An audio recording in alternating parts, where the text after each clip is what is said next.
My name is Chuck Crenshaw, and my role for the Eco site is to advise and assist companies in gathering money together for their business. So the way I help companies like yours is to assist in increasing top-line sales, number one. And number two would be finding money externally if in fact you need external investment.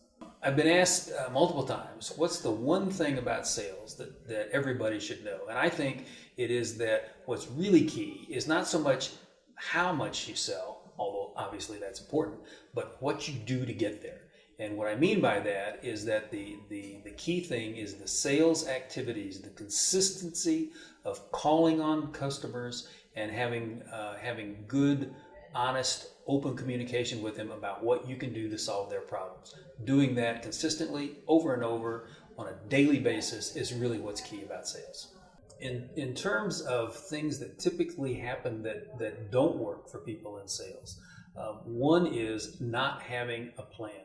And what I mean by that is that every salesperson as well as sales organization needs to have a plan.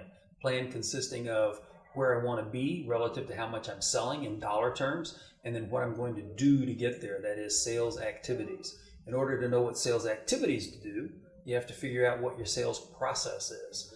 And so one of the things that we teach at Eco is what is a sales process and how do you interact with that, both as an individual salesperson and as a manager. In terms of the one thing to know, if there is one thing to know about outside financing and the process of outside financing, I think the basis is to start with a story that is credible in terms of your ability to grow and increase the value of your company to a point where you can actually do something with it, i.e. merge it with somebody else or sell it. I want to emphasize that the best way to create cash in a business is to go sell more of whatever it is you have to sell. However, there are times for virtually every business when you get to a point where organic growth doesn't necessarily give you the money that you want and or need to get to the next level, whatever that happens to mean for the business. And that's where external fundraising comes in. So a couple of things about external fundraising. Here's the ugly truth. The overwhelming majority of people who go out looking for external funds never get it. It's 70 to 80% of companies that go out looking for money don't get it.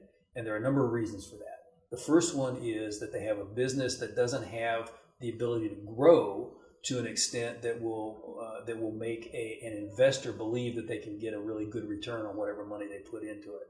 That's okay. There's nothing wrong with that. It doesn't mean you can't have an ongoing business that doesn't have monstrous growth potential. But from an investor's perspective, that's not something that somebody necessarily wants to put money into. The second biggest problem is a company, typically a CEO, who wants to value his company or her company at a greater value than is really rational. So as an example, a company doing $500,000 or $600,000 in sales that wants to bring in, say, $1 million so that they can grow, drastically in the next couple of years, but they want to only give away 20% of the company, is going to create a valuation of the enterprise in the $5 million range, and it just doesn't make sense to tell me that I should give you $1 million and value the company at $5 million when in fact you're only selling $600,000 worth of goods and services today. You might grow into that valuation at some point, but today it doesn't make sense. Big common mistake.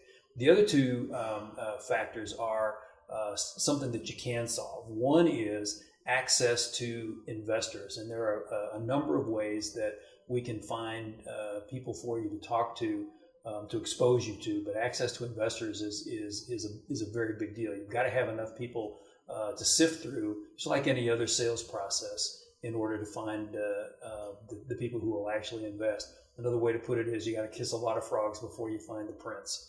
And then the last reason that people don't get money is they may have a really good idea, a really good business, a really good plan, but they don't present it well. And a story poorly told is sure to get you nothing.